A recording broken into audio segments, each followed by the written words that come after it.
So hello and welcome. This is week 6 and it's the week of appetites. So what we're really doing here when we're looking at the philosophy of appetites is looking at the relationship between how our desires are functioning within our body and our minds and our emotions and our belief systems and so on, and how all of this is actually playing out in terms of the cravings for the food. So I'm sure, like myself, you've found yourself at the refrigerator or sitting down to some food, and you look at the food and you think to yourself, why on earth am I eating this? I'm not remotely hungry for this food, and yet here I am actually sitting down and eating it. I just don't feel like eating it. I look at it and I can recognize immediately that it's not the best food for me, and yet I'm sitting down and eating it, and there's something driving within myself that's leading me to be eating this food. This is the issue around appetite, where there is a seeming disconnect between appetite and the actual true desire that's going on for the food. Clearly there is also a massive disconnect going on here between the actual needs of the body and the needs of our emotions, the needs of our belief systems, our culture, all these kinds of things, and what we're actually doing. So in other words, what our behaviour is right at that very moment is at a disconnect with all of these other factors that have a much stronger and more powerful relationship with us.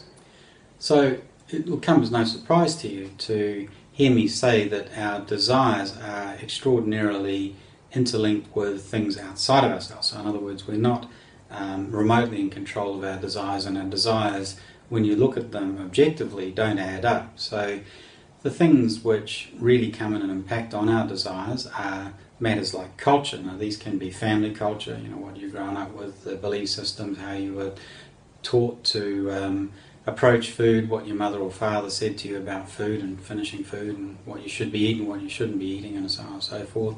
But also the wider culture, so in other words, the culture where you're living, our modern culture as a general thing, but equally our personal culture. So we all actually have our own personal culture, and of course all of these cultures can be completely at war. So if you've got a war going on inside yourself between the culture you've brought in from your family training, or what mum or dad still may be saying to you to this very day about food and what your appetite is and so on, if you've got a war going on between that culture and your own personal culture, perhaps you've taken on a new type of diet because of ethical reasons, or reading up that you've done relating to diet or exercise or these types of things. If there's a war going on between these two cultures, then there's little opportunity for you to actually have a natural desire or a natural appetite to be relating to food.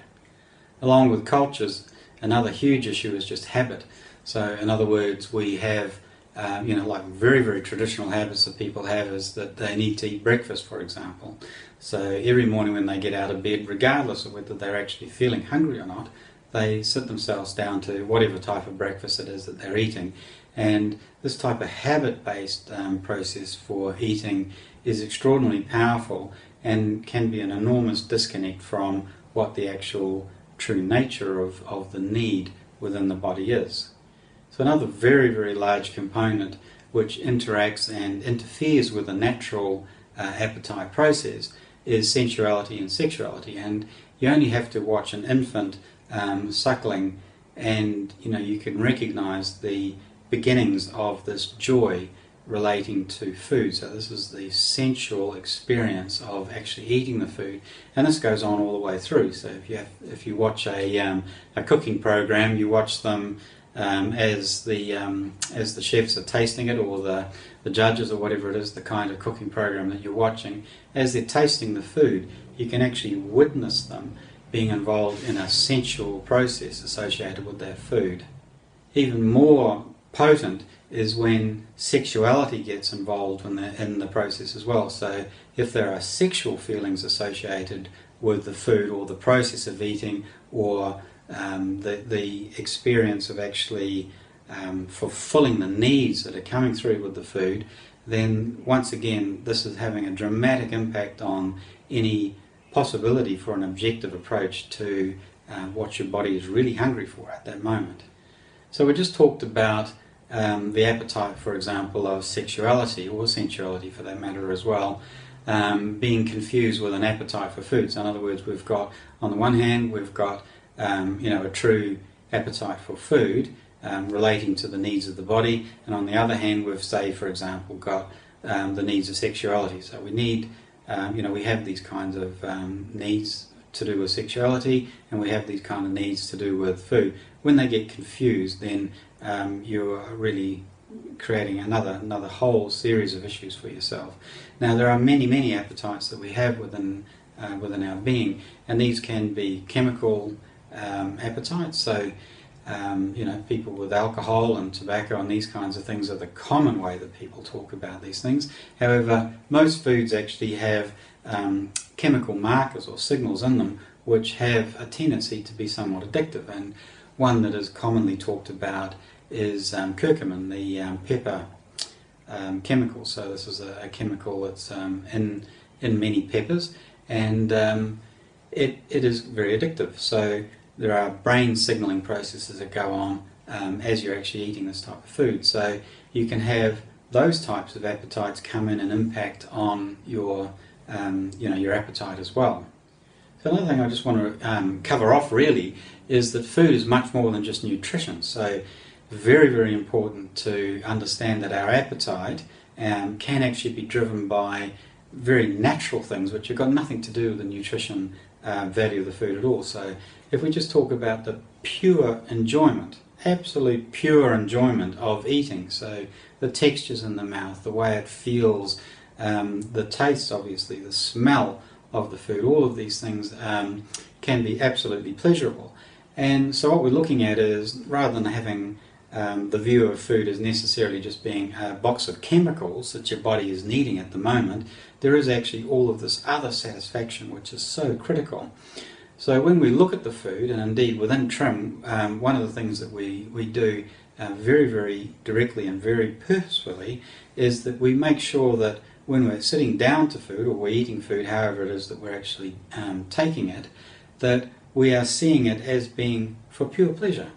So this food that I'm eating here now is for the pleasure of my body, the pleasure of my emotions, the pleasure of my mind, perhaps also the satisfaction of the pleasure in my culture, whether it be a personal culture, family culture, or culture on a bigger scale.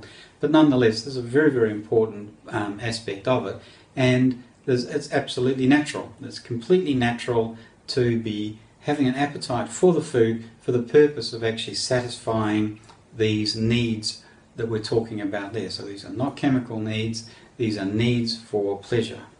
So the last thing I just want to talk about is the whole business around being intuitive with your eating. So if we go back to the point we've just only made, which is that food can be for pleasure, or certainly a big aspect of eating food can be for pleasure, then we can actually consider the ideas of being intuitive about what foods are actually going to deliver against the needs to have pleasure. And this might sound really obvious, but it's not as obvious as it seems, because how many times have you sat down with a bowl of ice cream or some chocolate or something like that, and you realize that, you know what, I would have been much more happy just having had one piece of chocolate as opposed to 20 pieces of chocolate, and that would have satisfied that need for the taste and texture of the food, and yet here I am at piece number 20. So when I talk about it in that light, you'll understand that satisfying the need for an aesthetic, which is the nature of satisfying these kinds of sensory requirements, can actually be seen to be a need for an aesthetic. Well, this can actually be seen as being very different to the idea of the box of chemicals. And you've heard me talk about this idea of becoming an intuitive eater, and I just want to make sure that we're not throwing out all of these needs which are relating to appetite, to do with satisfying these other than box of chemicals needs that we have, and also making sure that we are satisfying the box of chemicals. So we've talked about this at some length, the fact that the body actually needs a very specific range of nutrients, and it is very important, and TRIM has a huge focus on this, to make sure that the food that we are hungry for is the food that is going to deliver the nutritional needs, those chemical nutrition needs of the body. So if you're short of salt, you're going to crave salty food. If you're short of energy, well then you're going to be desiring energy-rich foods. If there's specific proteins which aren't available in your body, then you're going to go out and you're going to find the particular fruit that delivers the particular kind of protein, or other types of food. I'm talking about fruit because I've had so many conversations recently with vegans who are trying to actually understand these matters. So the process of becoming deeply intuitive in terms of the specific nutritional requirements of the body really come down to the techniques that we are developing, and bonus 3 is going to be a much greater exploration of the technique Marmite or Marmalade, which we've already promoted to you, but this is going to be much further explained, the techniques around becoming much more intuitive in your food. So this is looking for the pure nutrition needs of your body and the pure nutrition deliverables of the food that you will go and be hungry for. So look out for that bonus. I'm sure you're going to find that useful. The next video is going to be more on the science of it. It'll be a very short video because the science of appetite, whilst it is a very complex and in-depth science, is very rarefied, and it's looking at all of the chemical signaling. So we're going to go into it in a small amount of detail, just enough to actually understand a little bit of the actual context for the science of what we're talking about here. So make sure you keep looking out for posts in the Facebook group. Have your questions placed out on there. I'll be answering them, and the community, the group of people in the Facebook group, have tremendously rich experience and understanding of what we're working with here, and so I look forward to seeing you there in the Facebook group. Thank you very much.